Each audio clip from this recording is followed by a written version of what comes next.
para você garantir que a sua arquitetura vai ser boa, você precisa pensar em como o arquiteto vai atuar, né? E também é por isso que a gente está trazendo esse vídeo, como formar uma boa equipe. Primeira coisa, começando pelo contexto ali, o que é uma equipe de projeto de software? Eu vou começar com essa, Gustavo, aí você me complementa se você achar que faz sentido, mas eu acho que assim, é uma equipe que pensa tanto no resultado quanto na gestão, né? Um grupo de pessoas que pensa no resultado, na gestão, no desenvolvimento e na geração de benefícios. Você precisa de pessoas pensando nessas 4 coisas, né? Porque se você não tiver pessoas responsáveis pelo resultado, você vai construir um software, vai fazer, e as pessoas vão usar, e aí não tem ninguém responsável pelo resultado, por gerenciar as pessoas, vai dar problema. Normalmente esse cara é o patrocinador do projeto. Você precisa de alguém responsável pela gestão, porque desenvolver software não é só criar código, arrastar coisas, é gerenciar uma série de coisas que precisa ser feita, até mesmo gerenciar o trabalho necessário para o software gerar benefício. Você precisa de gente para desenvolver, é claro, e aí independente da estratégia de desenvolvimento, independente da arquitetura, etc., e você precisa de pessoas para gerar benefícios. Quem vai gerar benefícios com esse seu projeto de software? A operação. Então, uma equipe é um grupo de pessoas que pensa nisso. O que você acha, Gustavo? Eu concordo com isso tudo. Eu queria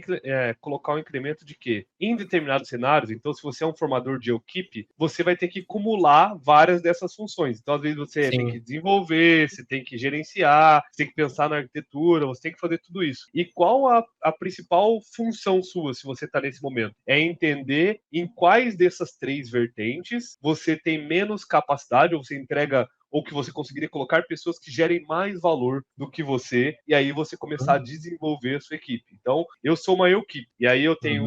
Só que eu não sou muito bom em gerenciamento. Então, talvez, o que é melhor para mim, por mais que não seja muito o senso normal, é eu ter uma pessoa que gerencie muito bem, e eu seja parte de desenvolvimento, de arquitetura, disso tudo, e depois eu vou colocando outras posições. E eu vou colocar isso aqui, o Agostinho lembra de um tempo lá atrás, 2019, acho que é o Agostinho, que eu falava para o Agostinho que eu falei, cara, eu prefiro que tenha alguém hoje gerenciando o software que eu faço do que eu gerenciando o software, porque eu entrego mais resultado, eu sou melhor quando eu estou desenvolvendo, quando eu estou fazendo com a mão na massa isso, do que quando eu estou gerenciando. Não foi bem isso que foi você essas falou, palavras. cara. Hoje é 2019, não tinha tanto.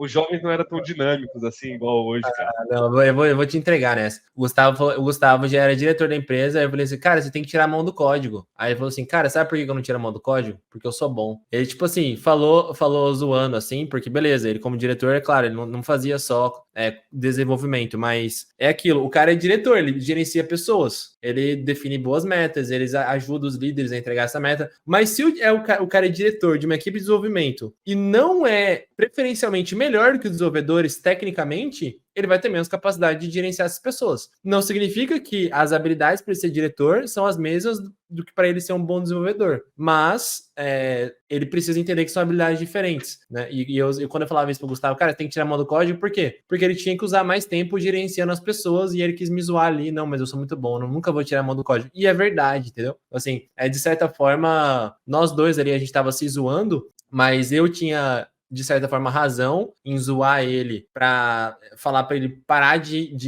desenvolver, né, fazer mais diretoria mesmo, a função de diretor da empresa, e ele tinha razão também, que ele falou, cara, beleza que eu preciso ser diretor, mas se eu não, às vezes, não descer lá na operação e escrever no código, eu não vou estar usando todo o meu potencial como um bom desenvolvedor também, né? Então tem toda essa zoação que os dois se zoaram, os dois tinham razão, né? Deixa eu colocar um conceito que tá vindo novo aí, tem algumas pessoas começando a falar disso, que isso é o que as empresas estão buscando, que agora tem um nome, né, que chama ambidestria organizacional. Você vai ver que essa palavra tá aparecendo bastante, que é como você cumula a eficiência, então você tá na sua empresa e quer que ela seja eficiente, mas ao mesmo tempo você quer que ela inove. Você quer que ela busque coisas novas, você quer que ela faça tudo isso. E aí você tem que balizar muito bem esses dois lados. Por quê?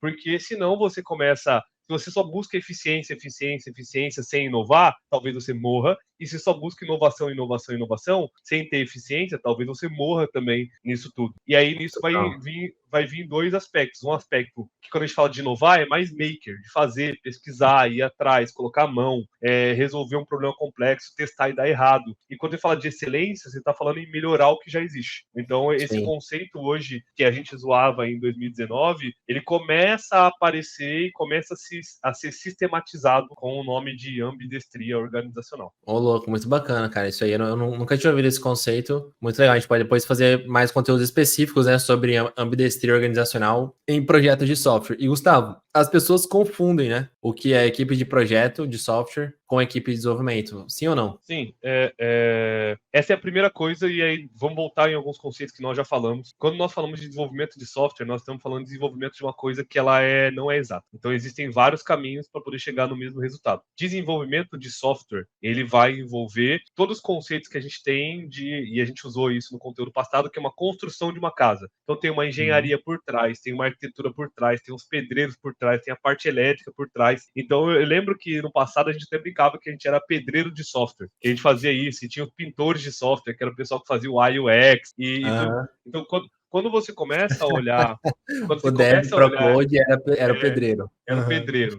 E o dev low code era como é que chama? Que monta as coisas dentro de casa, cara. Não é arquiteto, é design de interiores. O dev low code é o designer de interiores. E Boa os analogia. caras vão cancelar isso aqui. E aí, o UI UX eram os pintores e os arquitetos ali, os designers que estavam fazendo. Então, quando a gente olha isso tudo, a gente vai entender que a nossa equipe de projeto de software ela é mais do que desenvolvedores. E a gente falou isso no conteúdo passado. Um grande erro é a gente achar que o nosso projeto ele pode ser desenhado e estruturado por um arquiteto ou por um patrocinador ou levantado todos os requisitos no começo e depois nenhuma dessas pessoas que participaram precisam continuar participando. É só pedreiro fazendo a obra até entregar essa obra. Então esse é um grande erro que as pessoas confundem até hoje. E mesmo em momentos de agilidade, o povo fala de agilidade, etc, elas esquecem que para um projeto ser bem executado, nós estamos falando de alguns pilares de funções e responsabilidades que precisam ser preenchidas e tempo precisa ser gasto com isso tudo. Então gestão, a arquitetura disso, a qualidade disso, uma parte técnica, precisa ser tempo gasto intencionalmente com isso tudo. Tá? E aí a sua equipe de desenvolvimento, ela vai ser a equipe que vai colocar em prática, vai construir tudo aquilo que está sendo feito, tudo aquilo que está sendo gerenciado, tudo aquilo que está sendo planejado, todo aquele tempo que está sendo gasto. Então tem um trabalho de tudo isso. Então a equipe de desenvolvimento, ela é o que traz o resultado. É que põe a mão na massa, de fato, nisso tudo. Mas a sua equipe de projeto, ela tem que ser maior. Total. Você precisa de pessoas, não só para construir o software, entendeu? Então, vamos montar uma equipe para esse projeto de software. Beleza. Puxa 2 desenvolvedores ali e manda bala. Cara, você tem que pensar o seguinte, desenvolver software não é criar aplicações, é melhorar resultados organizacionais através de aplicações. Se você for pensar por essa ótica, a equipe do projeto de software é quem vai usar o software também, entendeu? Essas pessoas precisam ser envolvidas e elas precisam depois usar o software e comprovar que o resultado veio. Por isso que as pessoas confundem, né, o que é a equipe de projeto com o que é a equipe de desenvolvimento.